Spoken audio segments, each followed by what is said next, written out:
हिंदुस्तान के असल मुद्दे हैं, जो भारत की असल समस्याएं हैं, जो भारतवासियों की असल परेशानी है, वो दूसरे न्यूज चैनल्स की स्क्रीन से गायब है। जिन मुद्दों को दिखाना और बताना, सरकारों को जगाना, सरकारी तंत्र को होश में लाना पत्रकार और पत्रकारिता का धर्म है, आज उसी को दूसरे न्यूज चैनल्स भूल गए हैं।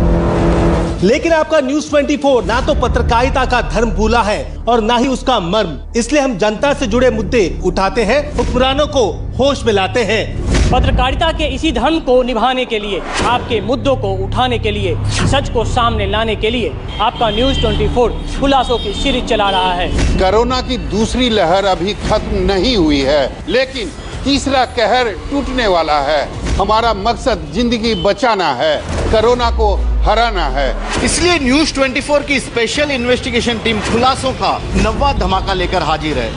ये खुलासा बहुत बड़ा है, बहुत धमाकेदार है। एक साथ कई राज्य सरकारों को उनके हेल्थ सिस्टम को कटघरे में खड़ा करने वाला है। मैं विनोद जगदाले आज महाराष्ट्र के बीमार हेल्थ सिस्टम पर हैरान करने वाला खुलासा करूंगा।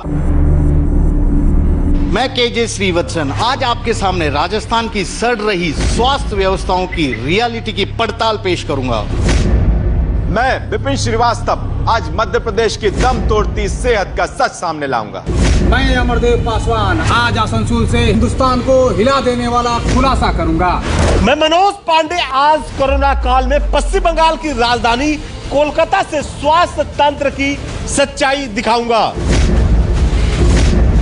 खुलासों की सीरीज का 9वां धमाका मध्य प्रदेश, राजस्थान, महाराष्ट्र और पश्चिम बंगाल से बहुत बड़ा खुलासा, बहुत बड़ा धमाका। ऑपरेशन बीमार।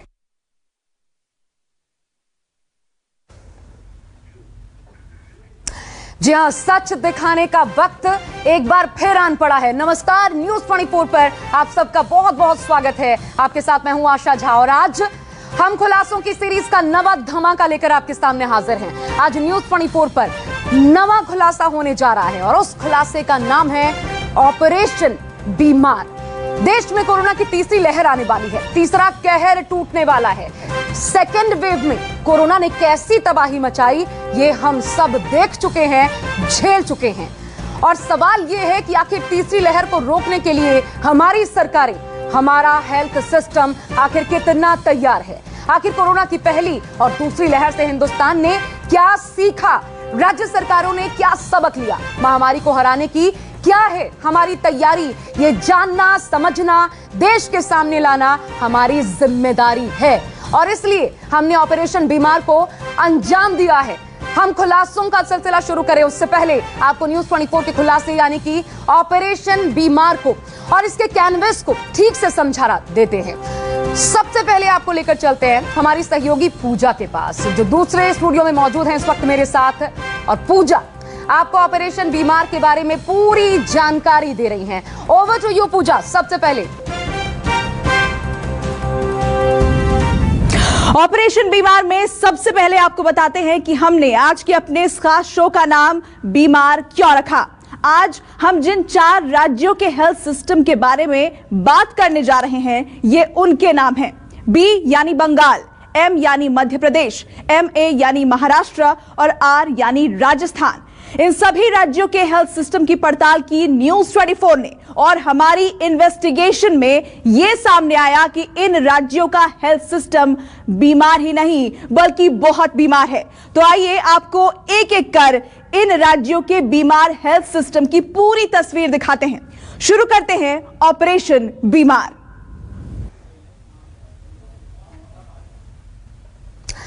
जी हाँ, तो आज न्यूज 24 पर 4 राज्यों के 5 शहरों से बड़ा खुलासा होने वाला है। इन 4 राज्यों के 5 शहरों से हमारे साथ न्यूज 24 के 5 रिपोर्टर्स लाइव जुड़े हैं इस वक्त। देखिए तस्वीरों में ये रिपोर्टर आपको खुलासे के अलावा अपने अपने राज्य के हेल्थ सिस्टम की रियल रिपोर्ट पेश करेंगे और पूरी जिम्मेदारी के साथ पेश करेंगे। हमारे साथ MP की राजधानी भोपाल से न्यूज 24 रिपोर्टर विपिन श्रीवास्तव जुड़ चुके हैं। राजस्थान की राजधानी जयपुर से केजे श्रीवत्सन इस वक्त मौजूद हैं महाराष्ट्र में राजधानी मुंबई से विनोद जगदाले इस वक्त लाइव जुड़े हुए हैं। इसके अलावा कोलकाता से मनोज पांडे और आसनसोल से अमरदेव पासवान आपको आज बंगाल की हकीकत बताने के लिए हमारे साथ मौजूद है। तो ऑपरेशन बीमार में सबसे पहला खुलासा आइए अब आपको दिखाते हैं। सबसे पहला खुलासा मध्य प्रदेश की बदहाल एम्बुलेंस सेवा की पोल आज खुलने वाली है। राज्य के सबसे बड़े कोविड केयर सेंटर हमीदिया अस्पताल में एम्बुलेंस महीनों से जर्जर हालत में पड़ी है। जेपी अस्पताल के पास सिर्फ एक ही एम्बुलेंस के भरोसे यह अस्पताल चल रहा है। इसके अलावा मध्य प्रदेश में 108 एम्बुलेंस, मामा जी बार बार इसका जिक्र करते हैं, 108 एम्बुलेंस सेवा कैसी है, आज हमारी पड़ताल में सबसे पहले यही हकीकत आपके सामने रखते हैं।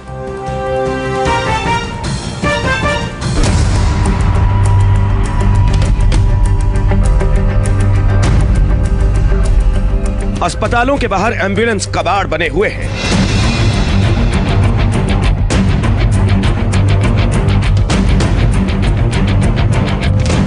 लेकिन अधिकारी दावा कर रहे हैं कि सिस्टम एकदम दुरुस्त है। एम्बुलेंस जितनी भी अभी हैं वो चालू हालत में।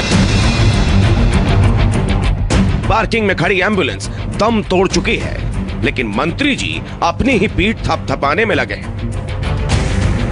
आपका ये कहना अनुचित है कि व्यवस्थाएं बहुत खराब थी। एम्बुलेंस को भी, जिसके लिए रेफरल के लिए जिन एम्बुलेंस की जरूरत पड़ती है, उसकी भी सुव्यवस्थित व्यवस्था थी। हमने तो 108 जैसी व्यवस्था यहाँ पर लागू की है। एम्बुलेंस नहीं मिलने की वजह से न जाने कितने लोगों ने दम तोड़ दिया, लेकिन दावा है कि इंतजामात में दम है। अगर वक्त पे एम्बुलेंस आ जाती है, ऑक्सीजन मिल जाता, तो शायद वो हमारे साथ होती आज। अब बात माने तो किसकी माने, खद्दरधारियों और अधिकारियों के इन दावों को, या फिर उन आंसुओं को जो चीख चीख कर ये कह रही हैं कि अगर इंतजाम सही होते तो उनका अपना आज उनके साथ होता।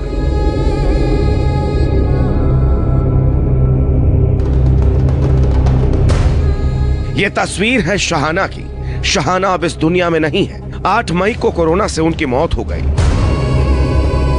लेकिन इनकी मौत का अकेला जिम्मेदार कोरोना नहीं है। इनकी मौत के लिए सिस्टम भी जिम्मेदार है।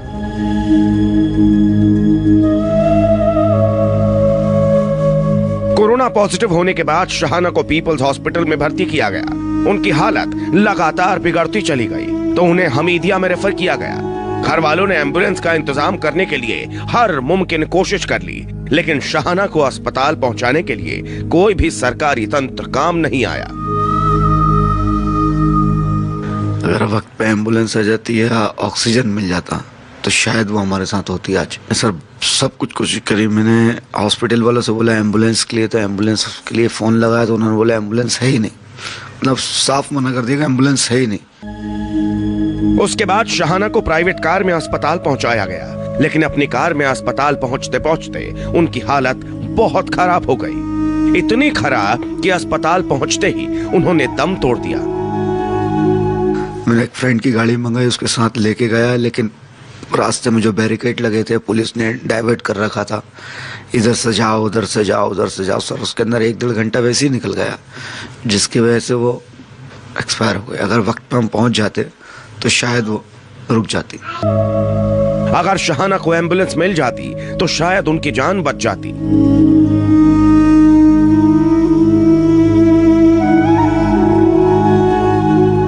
ये तो बस एक मामला है। मध्य प्रदेश में न जाने कितने लोग शहाना की तरह ही एम्बुलेंस न मिलने की वजह से मारे गए।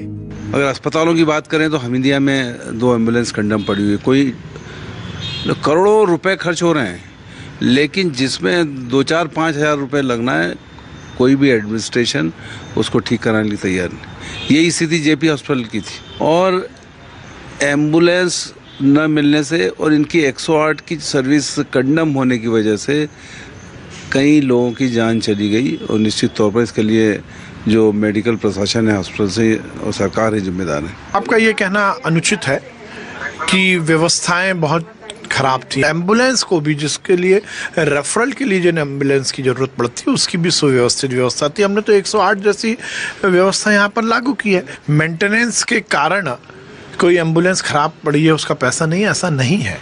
हर एक व्हीकल की चलने की एक मियाद होती है, एक सीमा होती है, और उसके बाद उसको अलग हटा दिया जाता है। आप जिन एम्बुलेंस की बात कर रही है वो कंडम है, उनको हटा दिया गया है व्यवस्था से। मध्य प्रदेश की स्वास्थ्य व्यवस्था कितनी चुस्त और दुरुस्त है वो कोरोना के इन आंकड़ों से साफ हो जाएगा।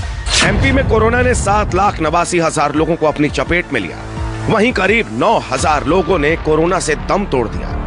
और यहाँ मंत्री जी कह रहे हैं सब चंगा है।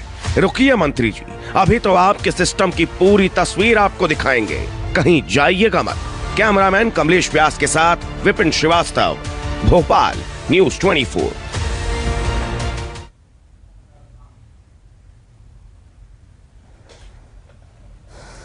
तो आपने अभी तक भोपाल के शहाना की कहानी देखी, जिन्होंने एम्बुलेंस ना मिलने की वजह से दम तोड़ दिया।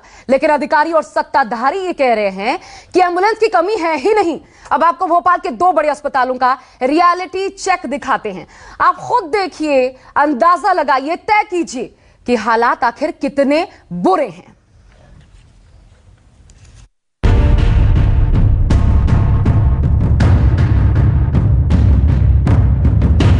यह है भोपाल का हमीदिया अस्पताल। यह है अस्पताल के बाहर पड़ी एम्बुलेंस और ये महीनों से यहां धूल फांक रही है।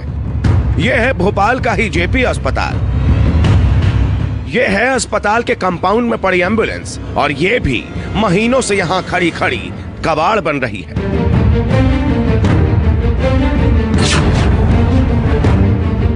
ये हैं भोपाल के चीफ मेडिकल ऑफिसर, ये हैं मध्य प्रदेश के स्वास्थ्य मंत्री, और इन्हें पता ही नहीं है कि स्वास्थ्य विभाग में चल क्या रहा है। मध्य प्रदेश में हेल्थ सिस्टम कितना हेल्दी है हमें ये जानना था।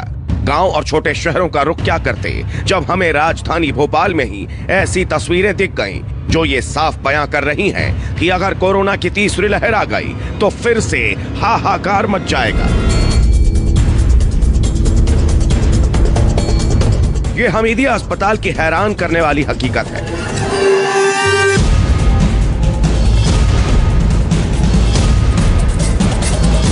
भोपाल का सबसे बड़ा कोविड सेंटर यही है, लेकिन मरीज को लाने ले जाने के लिए यहाँ एम्बुलेंस हैं 6, और इन 6 में से 2 एम्बुलेंस ऐसी हैं जो खुद वेंटिलेटर पर हैं। इन्हें खुद इलाज की जरूरत है। एक टाटा सुमो खड़ी है, एक खड़ी है, 2 खड़ी है, एक खड़ी है। नहीं, 1-2 और एक ही है तो खड़ी नहीं कर रही टाटा सुमो। ये चलती नहीं है क्या? ये सब खड़ी है, लाइन से बंद है। काम है 2-2 3 हजार। कोरोना काल में भोपाल में जब मरीजों को एम्बुलेंस की ज़रूरत थी, उस वक्त भोपाल के सबसे बड़े हमीदिया अस्पताल में 2 एम्बुलेंस यहाँ पर कबाड़े में खड़ी थी। वो आज भी तस्वीरों में यहाँ पर दिख सकते हैं। आप देखिए, एक एम्बुलेंस यहाँ पर, एक और ये दोनों एम्बुलेंस यहाँ पर देख सकते हैं आप कि ये सिर्फ खड़ी हुई हैं इंतज़ार में कि इनका कब मरम्मत होगी। एक एम्बुलेंस ये है, ये देखिए, ये ठीक डीन जो है अधीक्षक के ऑफिस के ठीक सामने खड़ी हुई है और बस इंतज़ार कर रही है कि इसका मेंटेनेंस कब होगा। बताया जा रहा है कि पिछले 6 महीने से एम्बुलेंस में अब तक कोई मेंटेनेंस का काम नहीं हुआ, इसलिए इस्तेमाल नहीं हुई। अस्पताल की एम्बुलेंस की हालत दिख भी रही है। अस्पताल का कर्मचारी खुद यहाँ की बदहाली बयां कर रहा है। लेकिन जब हम हमीदिया अस्पताल के सुपरिटेंडेंट के पास पहुंचे तो उन्होंने अलग ही कहानी गढ़ दी। देखिए, एग्जिस्टिंग हमारे पास हमीदिया अस्पताल में 4 एम्बुलेंस है, जिसमें एक एसीएलएस एम्बुलेंस है, एक बीएलएस एम्बुलेंस है और 2 साधारण एम्बुलेंस है जिसमें ऑक्सीजन लगाई जा सकती है। इसके अतिरिक्त हमारे पास 2 टीबी अस्पताल में एम्बुलेंस है जो राउंड द क्लॉक पेशेंट की सर्विस के लिए मौजूद रहती है। ये जो मैं बता रहा हूँ आपको, जो 4 एम्बुलेंस, उसमें एक एम्बुलेंस ऐसी है जिसके लिए प्रक्रिया चल रही है, उसमें कुछ थोड़ी बहुत खराबी है, लेकिन वो कोई बहुत बड़ा इशू नहीं, माइनर सा उसमें प्रॉब्लम है, वो सर्विसिंग और रिपेयरिंग वाली बात है। अब आप खुद निष्कर्ष पर पहुंच जाइए कि तस्वीरें सच कह रही हैं या फिर अस्पताल के सुपरिटेंडेंट साहब।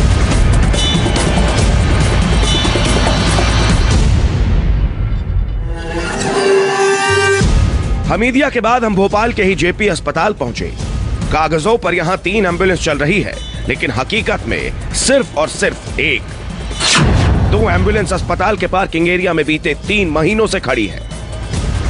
मैं इस वक्त हूं भोपाल के जिला जेपी अस्पताल में, कोविड केयर सेंटर है। कोरोना की पहली लहर से लेकर दूसरी लहर तक जब तबाही मची थी तब इसी अस्पताल को भी कोविड सेंटर बनाया गया था।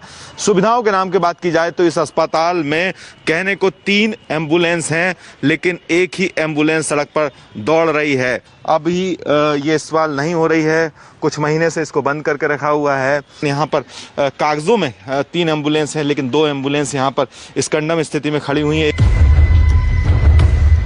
जब कोरोना की दूसरी लहर कहर बरपा रही थी तब इन एम्बुलेंस की डिमांड हर जगह थी, लेकिन यह चली नहीं और न जाने कितने लोग इसके अभाव में दम तोड़ते गए।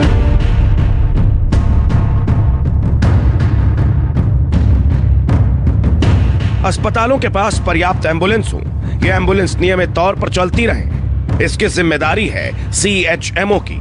हमें लगा कि चीफ मेडिकल ऑफिसर के पास तो कुछ न कुछ जवाब होगा ही, लेकिन महोदय ने हमें ही उल्टा ज्ञान दे दिया, अपने इंतजाम को 5 स्टार रेटिंग दे दी। 2 चीज़ें हैं, एम्बुलेंस जितनी भी अभी हैं वो चालू हालत में। आपने जो देखा होगा हमारे पास 2 एम्बुलेंसेज ऐसी भी हैं जिनकी उम्र पूरी हो गई है, तो अब उनकी उम्र पूरी होने के कारण उनको कंडम घोषित किया गया है और शीघ्र ही उनकी नीलामी सरकार द्वारा कर दी जाएगी। तो ये एक रूटीन प्रक्रिया है।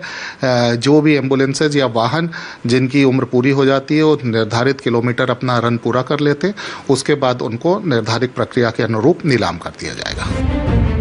CHMO साहब तो कह रहे हैं कि एम्बुलेंस पर्याप्त मात्रा में है, कई प्राइवेट एम्बुलेंस भी हायर किए गए हैं, लेकिन जिस कंपनी से हायर किया गया है अब उसकी पोल हम खोलते हैं। राज्य सरकार ने एक निजी कंपनी चिकित्सा को 108 एम्बुलेंस का ठेका दिया है। इसके तहत 606 एम्बुलेंस सरकार ने खरीद कर चिकित्सा कंपनी को दे दिए। किलोमीटर के हिसाब से सरकार कंपनी को पैसा देती है। एम्बुलेंस की देखरेख का जिम्मा भी चिकित्सा के पास ही है, लेकिन इस कंपनी के कारनामे सुनकर आपके होश उड़ जाएंगे। चिकित्सा कंपनी कागज पर यह दिखाती है कि वो मरीज को लेकर एक जगह से दूसरी जगह जाती है, लेकिन सच्चाई तो यह है कि वो अपनी जगह से हिलती तक नहीं। पकड़े जाने पर उसे 2 नोटिस भी जारी किए गए हैं। अब आप ही सोचिए, सरकारी एम्बुलेंस धूल फांक रही है, प्राइवेट एम्बुलेंस खेल कर रहे हैं, तो आखिर मरीज जाए कहां? जवाब मांगने हम मध्य प्रदेश के स्वास्थ्य मंत्री के पास भी पहुंचे, लेकिन मंत्री जी ने तो पत्रकारों के नाम पर ही पर्चा फाड़ दिया। ऑक्सीजन के भंडारण से लेकर और उसकी आपूर्ति तक हमने सभी व्यवस्थाएं सुचारू की थी, और एम्बुलेंस को भी, जिसके लिए रेफरल के लिए जिन एम्बुलेंस की जरूरत पड़ती है उसकी भी सुव्यवस्थित व्यवस्था थी। हमने तो 108 जैसी व्यवस्था यहाँ पर लागू की है। उसके अलावा भी यदि कहीं कोई दिक्कत आई है तो हमने उस पर उचित कार्रवाई की है। ये सुनिश्चित किया है कि किसी भी सर्विसेज में कोई भी कोताही ना बरती जाए। मंत्री जी की बातें और हमारे कैमरे में कैद तस्वीरें दोनों बिल्कुल विपरीत हैं। ऐसे में बस यही कहा जा सकता है, तुम्हारी फाइलों में अस्पताल का मौसम गुलाबी है, मगर ये आंकड़े झूठे हैं, ये दावा किताबी है। कैमरामैन कमलेश व्यास के साथ विपिन श्रीवास्तव, भोपाल, न्यूज़ 24।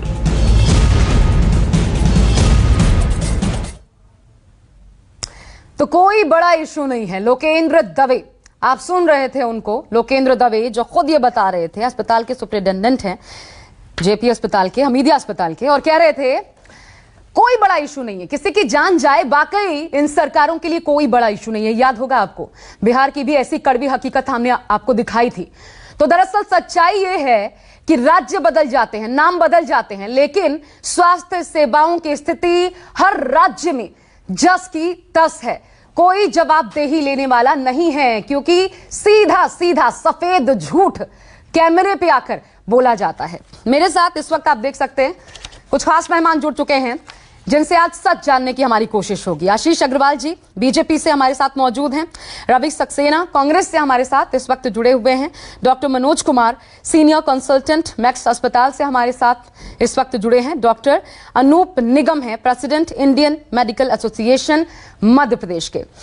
सबसे पहले आशीष जी, मैं आप ही के पास आना चाहूंगी। मैं आपसे कोई सवाल पहला नहीं पूछना चाहती, ये सारी हकीकत हमने दिखा दिया, हमने तमाम जिम्मेदार लोगों के बयान सुना दिए। अब आप इसको देखने के बाद पहली प्रतिक्रिया दीजिए, आपको क्या लग रहा है, प्रदेश की वास्तविक स्थिति क्या है, स्वास्थ्य सेवा की हाल? सबसे पहले तो दिवंगत जो शाहना है उनके परिवार के प्रति मैं पूरी संवेदनशीलता से उनको नमन करता हूं। और बिना किसी मेडिकल ओपिनियन के अगर आप ये कह रहे हैं कि उनकी मौत अमुक कारण से हुई, तो मुझे लगता है ये भी थोड़ा सा अन्याय और ज्यादती। जब तक मेडिकल ओपिनियन नहीं हो कि उनकी मौत का क्या कारण है, तो इतने स्ट्रांगली अपनी बात को नहीं रखना चाहिए। न्यूज 24 बहुत जिम्मेदार चैनल है, ऐसा नहीं हो कि जनता में हम झूठ और भ्रम परोसें। दूसरा विषय, मध्य प्रदेश की क्या स्थिति है, अगर इसको आपको जानना है तो हम आंकड़ों की नजर डालें। अभी रिसेंटली मध्य प्रदेश ने कोविड की सेकेंड वेव से लड़ाई लड़ी, और इस कोविड की सेकेंड वेव में जो मध्य प्रदेश जनसंख्या के हिसाब से 6वें स्थान पर आता है, वो एक्टिव केसेस में, मोर्टेलिटी रेट में, वो रिकवरी रेट में सदैव राष्ट्रीय एवरेज से बेहतर रहा, और हम एक्टिव केसेस के मामले में 7वें से 20वें नंबर पे नजर आए। ऑक्सीजन की किल्लत को लेके जो जिस तरीके से मध्य प्रदेश के संवेदनशील मुख्यमंत्री ने प्रयास किए, जिस तरह से हमने सब जितनी लास्ट लाइन सुनी होगी आशीष जी आपने, तुम्हारी कागजों में गांव का मौसम गुलाबी है मगर ये आंकड़े झूठे हैं, ये दावा किताबी है। और आपको तो पता है बखूबी, आपको पता है कि कितने केसेस छिपाए गए मौतों के, ये मुझे बताने की जरूरत नहीं, इस पर खूब हो हंगामा हुआ था। जो आंकड़े हैं वो खुद गवाही दे रहे हैं। कुल मिलाकर के ये मैं आप लोगों के आंकड़े अगर बता दूं, सरकारी आंकड़े 8,989 लोगों की मौत, और आप जानते हैं ये झूठे आंकड़े हैं। हमारे संवाददाता ने जगह जगह घूमकर जितने लोगों का दाह संस्कार हुआ उसके एग्जैक्ट फिगर क्या आते हैं और आप क्या बताते हैं, उसमें जमीन आसमान का अंतर नजर आता है। तो कृपया यहां बैठकर ये दुहाई मत दीजिए। आशा जी, जितना धैर्य से मैं आपको सुनता हूं, आपकी इतनी लंबी स्टोरी सुनी और आपके प्रश्न को सुना, उतने ही धैर्य से आप मेरे अगर प्रति उत्तर को नहीं सुनेंगे तो दर्शकों के साथ अन्याय होगा, फिर शायद ये डिबेट एक तरफा हो जाएगी। तो विषय सिर्फ इतना है, मैं जिन आंकड़ों की बात कर रहा हूं वो मध्य प्रदेश के आंकड़े नहीं है, वो राष्ट्रीय आंकड़े हैं। और जहां तक जिन आंकड़ों को छुपाने की बात है, वो कांग्रेस के शासित राज्यों में भी विपक्ष इस तरह की मांग करता है और हमारे यहां भी हो रही है। और कांग्रेस शासित राज्य तो आप देखिए, जो इस देश की मात्र 20% जनसंख्या मैं मध्य प्रदेश की बात कर रही हूँ, मुझे टोकना पड़ेगा आपको, मैं मध्य प्रदेश की बात कर रही हूँ, मैं मध्य प्रदेश की आपसे बात कर रहा हूँ। तो मध्य प्रदेश ने कोरोना की लड़ाई को बेहतर ढंग से लड़ा। ठीक है, विपिन है मेरे साथ। मध्य प्रदेश के कोरोना वॉरियर्स का असम्मान ना करें, जिस सिस्टम से सब कुछ चलता है, किसी की जान चली जाती है, आप बोल रहे हैं कि परिवार झूठ बोल रहा है, कैसे काम चलेगा? मेरे साथ विपिन भोपाल से मौजूद है। ठीक है आशीष जी, आपकी हर बात कबूल है। मैं विपिन मेरे साथ मेरे सहयोगी मौजूद है भोपाल से, आप उनकी जुबान से किसी ओपिनियन के, तो मुझे लगता है ये जनता में भ्रम फैलाया जा रहा है। भ्रम, ठीक है, विपिन मौजूद है, भोपाल में ही मौजूद है और वहां की हकीकत विपिन आपको बताएंगे। मैं यहाँ दिल्ली में बैठी हूँ, आप कह सकते हैं कि मैं झूठ बोल रही हूँ। विपिन, आप ही बताइए, ये जो आंकड़ों की बात हो रही है, जो हालात है, आप जगह जगह गए, क्या दिखा?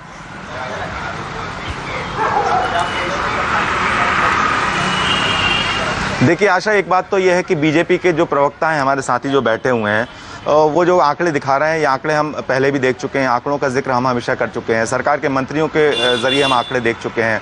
सरकार सिर्फ आंकड़ों को तो जरूर दिखाती, हम भी वही बता रहे थे, हमने अपनी रिपोर्ट्स में भी यही दिखाया कि आंकड़ों में, सरकारी फाइलों के आंकड़ों में जो चीज़ें हैं वो ज़मीनी हकीकत उनकी अलग है। आंकड़ों में कहते हैं कि 3 एम्बुलेंस हैं, देखते हैं तो वहाँ पर जाके देखते हैं कि 2 एम्बुलेंस कबाड़ में हैं।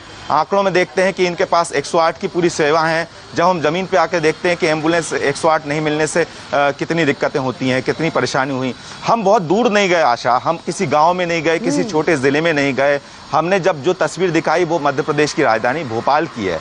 यकीनन हम किसी गांव में जाते तब सरकार या फिर स्वास्थ्य विभाग या हमारे प्रवक्ता जो बीजेपी के हैं वो बोल सकते थे कि हाँ ठीक है, गांव में सेवाएं हैं, दुरुस्त करने की कोशिश कर रहे हैं। आप राजधानी में नहीं कर पा रहे हैं तो छोटे जिले और मध्य प्रदेश के बाकी जिलों में कैसे जाके इस बात पर जिक्र करेंगे?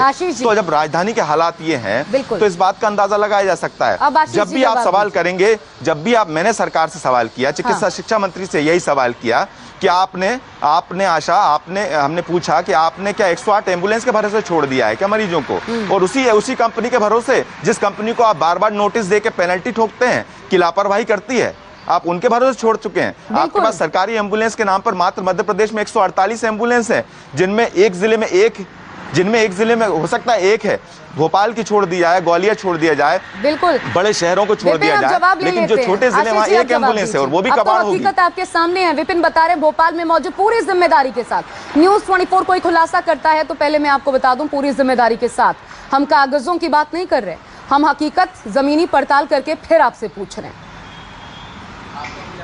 थोड़ा सा समय दीजिएगा। देखिए विपिन जी बड़े मूर्धन्य पत्रकार हैं, बहुत सम्मान करता हूँ।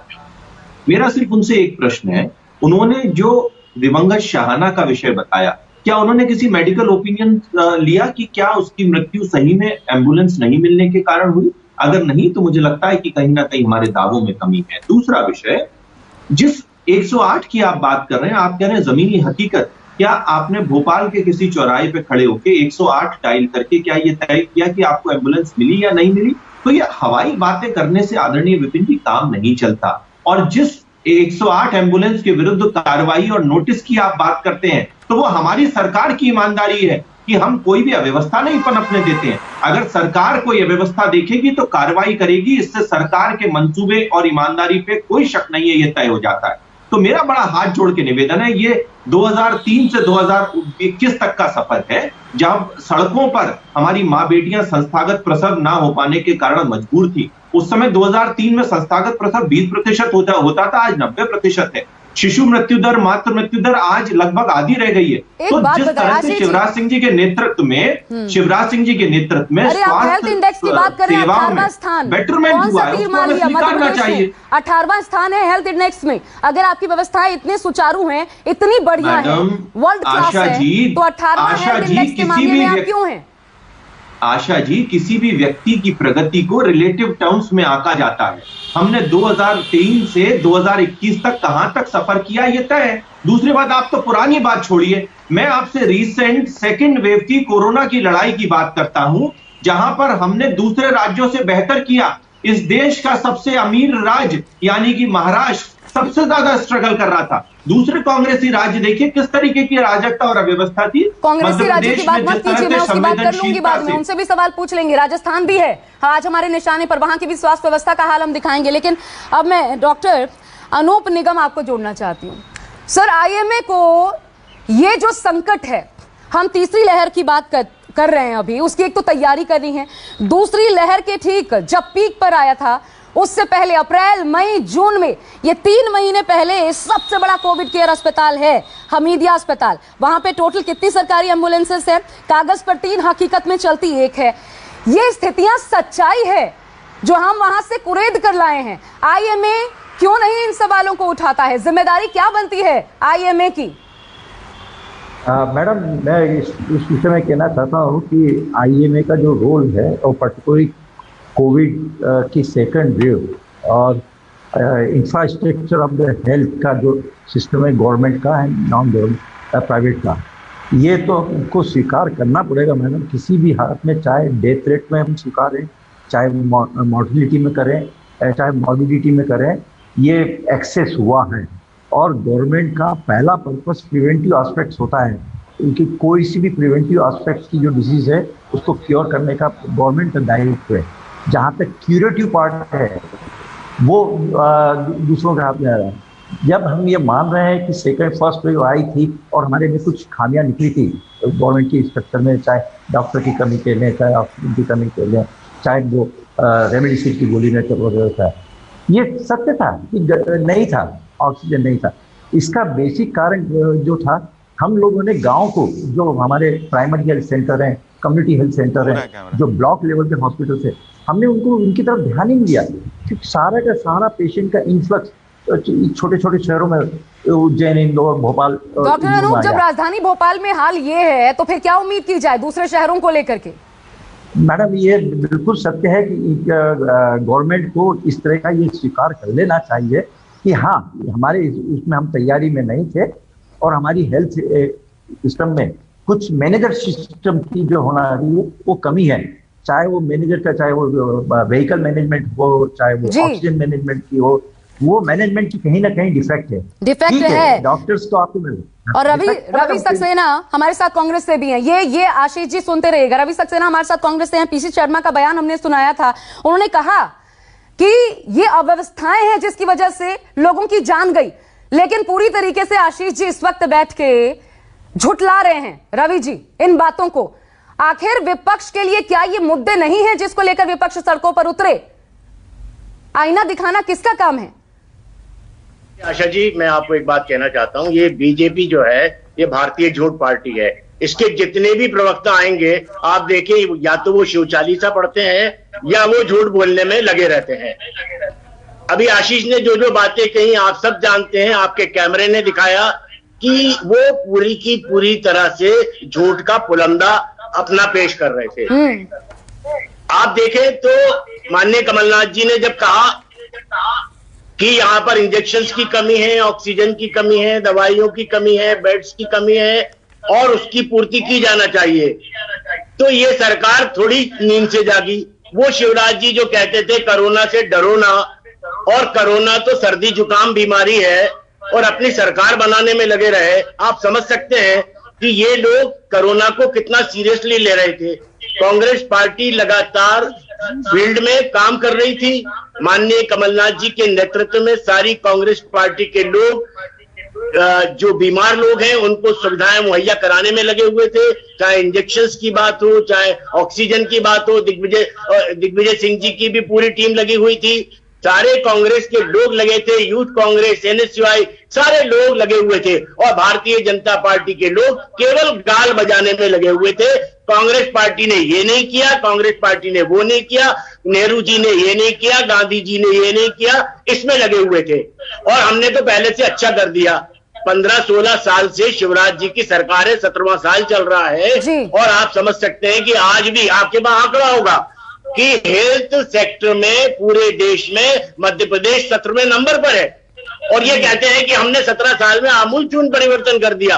हमीदिया अस्पताल में एम्बुलेंस नहीं, जेपी हॉस्पिटल में एम्बुलेंस नहीं है। इनको कि ये 5 स्टार हॉस्पिटल्स बताते हैं, एम्बुलेंसेस खड़ी है। ये हकीकत है रवि जी, डॉक्टर मनोज, और ये स्थिति देखकर क्या हम उम्मीद करें तीसरी वेव के लिए हम तैयार होंगे? पीक में तो आप न जाने कहां थे, कान में तेल डालकर सोए पड़े थे, तो फिर इन हालात में अभी भी कानों पर जू नहीं रेंग रहा कि इन एम्बुलेंसेस को दुरुस्त करवाया जाता। अभी भी जब लहर कम हुई है, आप कब करेंगे तैयारी? अभी तक तो दुरुस्त हो जानी चाहिए थी। कोविड में सब कुछ बंद था, इसका हवाला कब तक देते रहेंगे? तो फिर तीसरी स्टेज के लिए हम कहां तैयार हैं?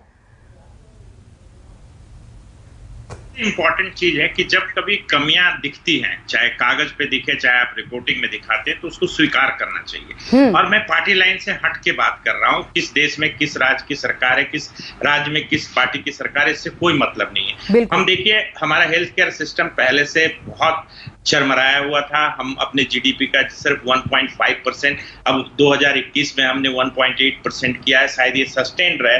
हमारे हेल्थ केयर सिस्टम में जो भी प्राइमरी हेल्थ सेंटर्स हैं, उसमें ऐसे सेंटर्स हैं जहां 10% में कोई व्यवस्था ही नहीं है, और सब सेंटर्स तो ऐसे हैं जिसमें 25% सब सेंटर्स में इवन पीने के पानी की व्यवस्था नहीं है। तो अब ये चीजें स्वीकार कर लीजिए, क्योंकि जब हमें कोविड ने अपना नंगा दृश्य दिखा दिया हमारे हेल्थ केयर सिस्टम का, तो आप इसको मानिए। सबसे पहले एक्सेप्टेंस होना चाहिए, और ये जवाबदेही सिर्फ डॉक्टर या सीएमओ या सीएमएचओ की नहीं है, इसमें उस डिस्ट्रिक्ट के कलेक्टर की भी है, वहां के हेल्थ सेक्रेटरी की भी है, वहां के स्वास्थ्य मंत्री की भी है, और मुख्यमंत्री की भी है। तो सिर्फ इस तरह से कि सीएमएचओ या सीएमओ की जवाबदेही निर्धारित की जाती है। और आपको ये पता होना चाहिए कि एम्बुलेंस बहुत इंपॉर्टेंट पार्ट है हमारे समझिए हेल्थ केयर का, क्योंकि अगर गोल्डन टाइम या गोल्डन पीरियड या हम 15 मिनट और घंटे भर की टाइम देते हैं हार्ट अटैक की और सर ये कितना दुर्भाग्यपूर्ण है कि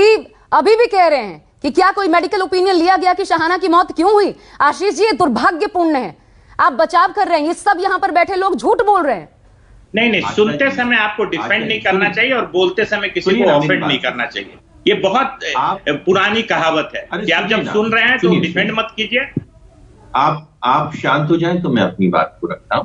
देखिए, अभी आप कुछ पैनलिस्टों ने कहा कि तैयारी, अगर तैयारी से कोरोना कंटेन होता तो क्या अमेरिका और जर्मनी की भी तैयारी नहीं थी? अरे वो तो इस विश्व के सबसे अमीर और शक्तिशाली राष्ट्र हैं, और अगर वहां पर हम प्रति 10 लाख अगर मौतों का अगर आंकड़ा देखें तो इटली में 2025, ब्रिटेन में 1883 और भारत में 2.5। आपसे मध्य प्रदेश तो संभलता नहीं, आप अमेरिका, इटली, ब्राजील की बात कर रहे हैं। सुनिए, अरे आशा जी सुनिए, आप सुनने का धैर्य रखिए, तभी आप एक अच्छी पत्रकार मानी जाएंगी। मुझे आपसे सर्टिफिकेट नहीं चाहिए, जस्टिफाई नहीं करना है मुझे। आप झूठ बोल रहे हैं सामने बैठ के, ये दुर्भाग्यपूर्ण है। तो आप सुनने का धैर्य रखिए। मेरे कांग्रेसी में मुझे दुख हो रहा है। तू मैं की डिबेट नहीं करता, मैं तू मैं की डिबेट नहीं करता, मैं किसी को उसके समय नहीं रोकता। रुकिए, मध्य प्रदेश की जनता कोरोना से अरे आप सुनिए, मध्य रही है, और आप अमेरिका की बात कर रहे हैं। जब मैं बोलूं तो कृपया किसी को ना बोलने दें।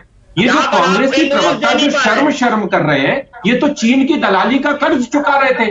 ये तो चीन से जो इनका एमओयू है उसको चुकाने में लगे हुए थे, टूल किट बना के मध्य प्रदेश को और देश को बदनाम करने में लगे हुए थे।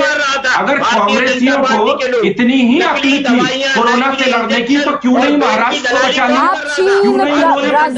अमेरिका, कांग्रेसी राज्य सबका जिक्र कीजिए, क्यों नहीं इन्होंने राजस्थान मध्य प्रदेश को छोड़कर? मैं ये पूछ रही हूँ आशीष जी आपसे, मुझे इस सवाल का जवाब दीजिए। डॉक्टर प्रभाकर तिवारी, सीएमएचओ भोपाल हमीदिया अस्पताल, उनकी जिम्मेदारी नहीं बनती कि ये एम्बुलेंसेस क्यों खड़ी? आपने उनको उस पोजीशन पर क्यों बैठाया है? किसकी जिम्मेदारी है? जब वो आशा जी, जब वो कैटेगोरिकली बता चुके हैं कि ये जो आपके रिपोर्टर आदरणीय विपिन जी जिन एम्बुलेंस को दिखा रहे हैं वो कंडम है, उनको बेचने की प्रक्रिया शुरू हो गई। अरे तो कंडम एम्बुलेंस के बजाय आपने कौन से नए एम्बुलेंसेस खरीद लिए? उसकी जगह कौन सा नया एम्बुलेंस ले आए? चिकित्सा में 606 एम्बुलेंस आपने खरीदी, लगाया क्या वो नहीं आई? देखिए, मध्य प्रदेश की जनता में भ्रम फैलाना बंद कीजिए। मध्य प्रदेश की सरकार संवेदनशीलता से मध्य प्रदेश को स्वास्थ्य में आगे बढ़ा रही है। मध्य प्रदेश में भ्रम न फैलाएं। 18वां स्थान हेल्थ इंडेक्स में, ये भ्रम नहीं है, सच्चाई है। कोरोना महामारी में आपको नए वाहन खरीदना चाहिए थी। अरे आप क्या कर रहे थे रवि सक्सेना जी? आप तो डॉक्टर दिखा रही हूँ थोड़ा सा, एक सेकंड आशीष जी, एक सेकंड। तस्वीरें आप देखते रहिएगा, बहुत गौर से देखते रहिएगा, मैं आपसे चाहती हूँ। आप हर एक आंकड़े को झुठला रहे हैं। ये देखिए, ये जर्जर अवस्था में पड़ी एम्बुलेंस देखिए, हमीदिया अस्पताल, वहां का हाल देखिए। 3 एम्बुलेंस कागज पर वहां दिखाई जाती है, हकीकत में सिर्फ एक चलती है। 2 पार्किंग में 3 महीने से जर्जर अवस्था में कबाड़ होकर खड़ी है, और ये वहां के सीएमएचओ को नजर नहीं आता, डॉक्टर प्रभाकर तिवारी को, जो भोपाल के सीएमएचओ हैं।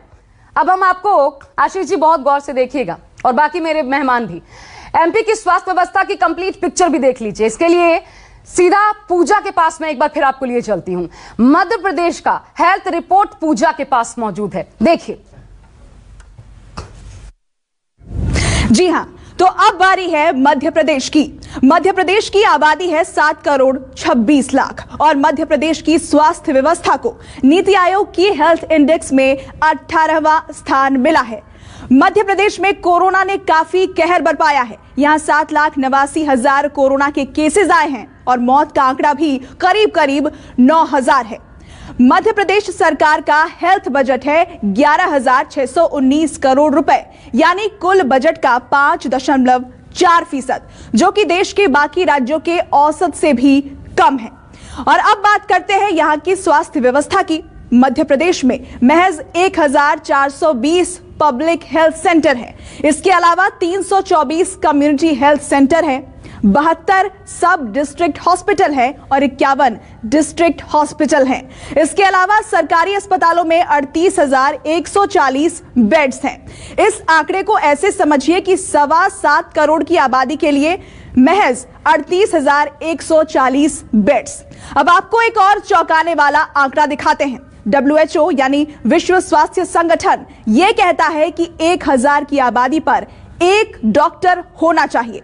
देश की बात करें तो हर 11,082 लोगों पर 1 डॉक्टर है, लेकिन मध्य प्रदेश में यह आंकड़ा चिंताजनक है। यहां 17,192 लोगों पर 1 डॉक्टर है। 17,192 लोगों पर 1 डॉक्टर। आशीष जी, हर चीज को झुटलाएंगे, इस हेल्थ रिपोर्ट को भी झुटलाएंगे? झुटलाने का विषय नहीं है, ये एंगल का विषय है। जैसे मसलन अगर जब आप आंकड़ा दिखा रहे हैं तो उसमें यह नहीं बताएंगे कि मध्य प्रदेश ने कहां से प्रारंभ किया था, तो ये एक मिसलीडिंग आंकड़ा है। उदाहरण देता हूं कि अगर कोई व्यक्ति ये कहे कि मैंने आज 50 किलो वजन उठाया, तो जब तक आप ये नहीं बताएंगे कि कल मैं कितना उठाता था, तो मुझे मालूम ही नहीं पड़ेगा आज मैं बेहतर हूं या कल हूं। अब मैं आपको कुछ आंकड़ा देता हूं। आशा जी सुनिए, आशा जी ये गलत है, कितने सालों से मुख्यमंत्री हैं? वर्ष 2003 में प्रदेश की मृत्यु दर 82 थी, जो आज मैं एक सवाल पूछ रही हूं आपसे। बाल मृत्यु शिवराज जी कितने सालों से मुख्यमंत्री हैं? तो अब आप आंकड़े सुनिए ना। शिवराज जी कितने सालों से मुख्यमंत्री हैं, मुझे ये बताइए। मध्य प्रदेश का संस्थागत प्रसव पहले 22% होता था, आपके पास, आपको पता है, मध्य प्रदेश के सभी जिला अस्पतालों में आज डायलिसिस की व्यवस्था है। मध्य प्रदेश के सभी जिला अस्पतालों में अब कीमोथेरेपी प्रारंभ की जा चुकी है। मात्र मृत्यु दर जो कभी 380 होती थी, आज 200 से नीचे है। 17,192 लोगों पर एक बेड। आप समझिए, मध्य प्रदेश ने 18वां स्थान हेल्थ इंडेक्स के मामले में। मध्य प्रदेश बीमारू राज्य था, बिजली थी नहीं, 606 एम्बुलेंसेस आपने खरीद कर दी, कागजों पर चलती है। ये ठीक नहीं है। देखिए, मेरे लगातार अगर आप बोलेंगे तो आप मेरी क्या बात मैं आपसे सवाल क्या पूछ रही हूँ, मध्य प्रदेश में कितने सालों से शिवराज सिंह चौहान की सत्ता है, बताइए। बहुत स्पष्ट है, मध्य प्रदेश में भारतीय जनता पार्टी की सरकार ने 3 टर्म पूरे किए हैं और उसके बाद 24 मार्च 2020 से हम दोबारा आए। कितने साल चाहिए होते हैं दुरुस्त? आप तो 5 साल का वायदा करके जनता के बीच जाते हैं ना, 5 साल में सब दुरुस्त कर देंगे। रवि सक्सेना जी, देखिए आशा जी, मध्य प्रदेश या 5 सालों में दुरुस्त कर देंगे, ये कहा जाता है। मैं डॉक्टर मनोज को भी जोड़ना चाहती हूँ। जनता लगातार हमें आशीर्वाद दे रही है, हमें अगर अपने वोट परसेंटेज में आगे कर रही है, तो हमने अपने वादों को निभाया है ना। 5 सालों में आप 15 साल बाद कह रहे हैं कि देखिए हम कहां से शुरू किए। डॉक्टर मनोज, मध्य प्रदेश की व्यवस्थाओं ये जस्टिफाइड है इस प्रकार की दलील कि हमने कहां से शुरू किया? जब जनता ने मैंडेट दे दिया, मध्य प्रदेश की जब जनता लगातार मैंडेट देती आ रही है, तो आपको स्वीकारना चाहिए। आज भी आप देख लें, ये आप तो दलाल पार्टी हो, आप तो चाइना से दलाली खा के मध्य प्रदेश और इस देश को बदनाम करने में लगे हो। आप समझ सकते हैं, इनका काम ही है झूठ बोलो, राज करो। 90 लाख रुपए राजीव गांधी फाउंडेशन में वापस किए या नहीं किए, पहले बात करेंगे नेहरू जी की, और काम करने का जिम्मा मिला है डॉक्टर मनोज। 90 लाख रुपए राजीव गांधी फाउंडेशन में वापस किए या नहीं किए। आशीष जी, ये तो आप उम्मीद कर सकते हैं। डॉक्टर मनोज, चलिए मैं मान लेती हूँ कांग्रेस के प्रवक्ता को, ठीक है, विपक्ष का काम है निशाना साधना। डॉक्टर मनोज को तो सुनिए, एक राज्य सरकार को डॉक्टर मनोज कितना वक्त चाहिए व्यवस्थाओं को दुरुस्त करने के लिए? जस्टिफाइड है कहना कि हमने कहां से शुरू किया अभी भी, तो फिर ऐसी सरकार को सत्ता में बने रहने का क्या हक है? नहीं, देखिए, मैं इस पे इस तरीके से कमेंट करूंगा और मेडिकल लैंग्वेज में कमेंट करूंगा कि एक टर्न अराउंड टाइम होना चाहिए। कोई भी चीज को सुधारने के लिए आपको एक वक्त होना चाहिए कि इस वक्त में हम ये चीजें सुधार करेंगे। ठीक है, इनिशियल स्थिति क्या थी, 17 साल पहले क्या स्थिति थी, उससे छोड़िए, बट आज के डेट में भी अगर बेड और डॉक्टर्स की पेशेंट्स और डॉक्टर का रेशियो 0.5 पर 1000 है, एम्बुलेंस सर्विसें खस्ते हाल में हैं, और लोगों को जो देखिए, कोरोना एक महामारी थी, पैंडेमिक इन पैंडेमिक थी, मतलब हर तरह के डिफरेंट स्ट्रेन थे, ये सिचुएशन डिफरेंट था। बट मैं बात कर रहा हूं कि जो मेडिकल इमरजेंसी है, इवन जो मेडिकल इमरजेंसी है जैसे हार्ट अटैक है, स्ट्रोक है, इसके लिए भी आपको एक बहुत पुख्ता एम्बुलेंस सर्विसेज की जरूरत होती है। और जहां तक बात है कि ये कंडम एम्बुलेंस है, तो इसको रिप्लेस होना चाहिए बिफोर इसकी नीलामी से पहले। इन एम्बुलेंस को रिप्लेस होना चाहिए, और ठीक उसी नंबर्स में नहीं, उससे ज्यादा नंबर्स में होने चाहिए। जैसा आपने कहा कि छोटे छोटे, आप जैसे हम वेस्टर्न कंट्री की बात करते हैं, आप देखिए उसको तुलना मत कीजिए। मॉर्टलिटी रेट ठीक है, स्ट्रेन कोविड-19 की कैसी थी उस पर डिपेंड करती है, बट आपने अमेरिका में किसी को कंधे पे सिलेंडर लेके भागते हुए नहीं देखा। तो ये हमारे लिए खुद ही बहुत ही एक शर्मनाक विषय भी बना कि हर जगह आपने इंटरनेशनल मीडिया में भी हमारे मखौल उड़ाए गए। ये किस पार्टी का राज था, किस राज्य से ये रिपोर्ट गई थी, ये नहीं, मुझे इसमें नहीं जाना है। बट मैं विपिन को भी थोड़ा जानना चाहती हूँ, विपिन के पास भी थोड़ा जानना चाहती हूँ। विपिन, ये अगर राजधानी भोपाल का हाल है तो दूरस्थ इलाकों का क्या हाल है, जरा ये भी बताइए। वहां पर सरकार की कोई नजर है? वहां पर लोग मर रहे हैं, जी रहे हैं, किसी को कोई फिक्र पड़ी है?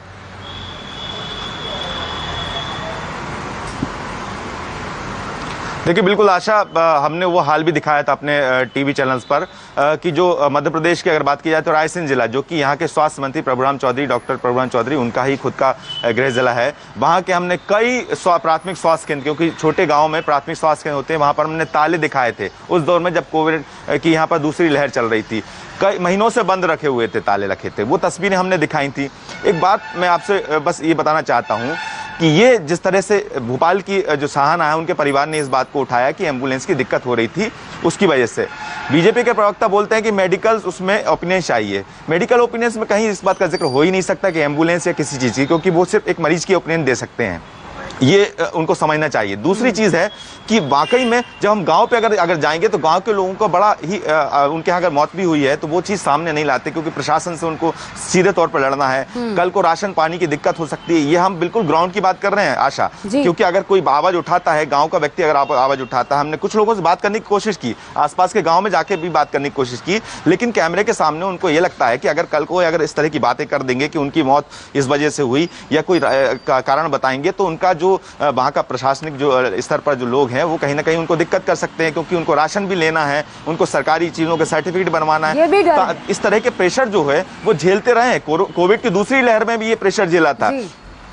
देखिए ये भी डर है, ये भी डर है। तो ऐसे में आम आदमी क्या करे, आवाज उठा नहीं सकता, उसको सुविधाएं मिलेंगी नहीं, वो अपनी मौत मरने को मजबूर है। लेकिन डॉक्टर अनूप निगम, क्या ये जस्टिफाइड है सर कि सबसे बड़ा कोविड केयर अस्पताल, उसमें 3 एम्बुलेंस, सिर्फ 3 एम्बुलेंस सरकारी, और उसमें भी 2 खराब, मात्र 1 चलती है। ये आश्चर्यजनक है। ये सोच से परे है कि स्वास्थ्य व्यवस्था कैसे चलती है मध्य प्रदेश में। मैडम, मैं दोनों प्रवक्ताओं से, कांग्रेस और बीजेपी से माफी मांगते हुए कहूंगा कि जहां तक डॉक्टर का सवाल है, इंडियन मेडिकल एसोसिएशन का सवाल है, डॉक्टर संगठित एक समूह है, वो बेचारा अपने पेशेंट की केयर में उसमें, और उसमें खुद भी डॉक्टर शहीद हुआ है। अब रहा सवाल ये मैनेजर का जो काम है, थोड़ा सा स्ट्रांग सुपरविजन चाहिए, जो कि ये सारी व्यवस्थाएं सुधर सकती है। ये तो आपने मैडम अच्छा हुआ कि भोपाल का दिखाया। आप थोड़ा सा 40 किलोमीटर 100 किलोमीटर अंदर जाइए, जहाँ के primary health centre, community health centre जो है इतनी खराब हालत में है कि पूछो मत। वहाँ पे रेशो देखिए डॉक्टर का, और ये जैसा एक प्रवक्ता साहब ने बोला कि जो रेशो है वो बहुत कम है, और गांव में तो और कम है। तो जो गांव में डेथ हो रही है उसका क्या वो हमारे वो नहीं है, वो भारतीय हैं, वो मध्य प्रदेश के निवासी हैं और वो मानव हैं। हम तुलना नहीं कर रहे अमेरिका से और उससे और उनके पैसों से और उनसे। हम ये मैनेज कर सकते हैं। ये मैनेज ऐसा नहीं कि मैनेज नहीं हो सकता।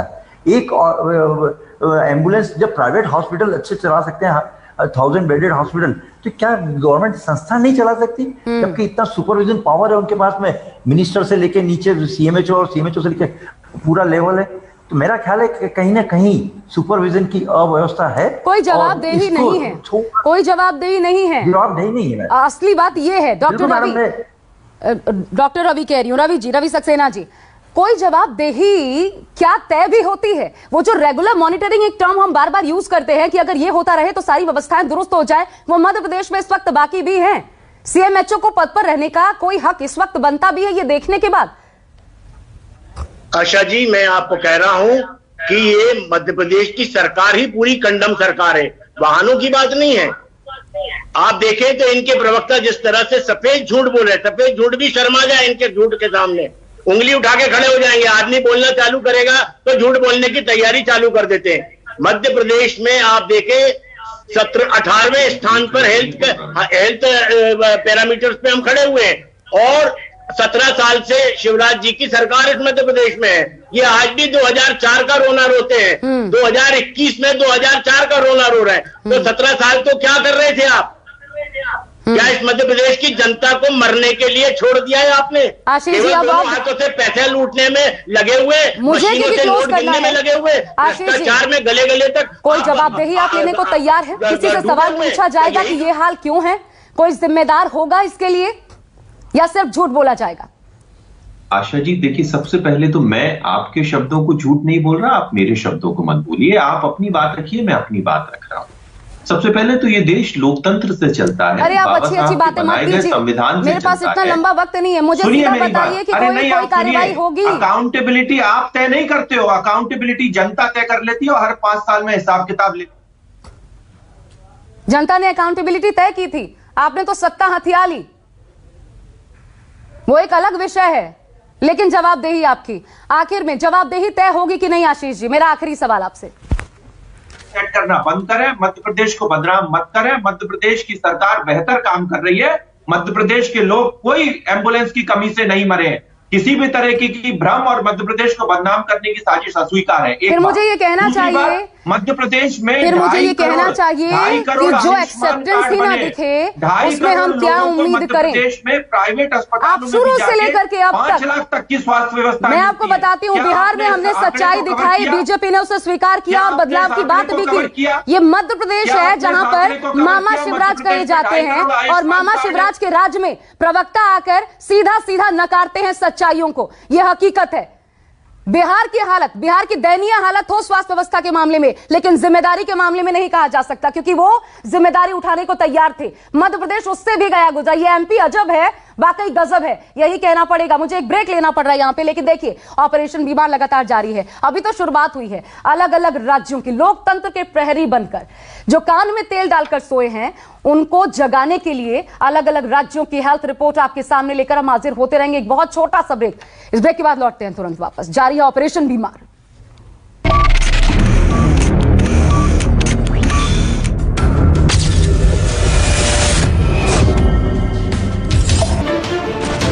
नमस्कार, मैं हूं संदीप चौधरी। अगर आपको ये वीडियो पसंद आया हो तो इसे लाइक और शेयर जरूर करें और हाँ, हमें सब्सक्राइब और फॉलो करना ना भूलें ताकि आप देश और दुनिया की कोई खबर मिस ना करें। तो जुड़िए हमारे साथ और देखते रहिए News 24।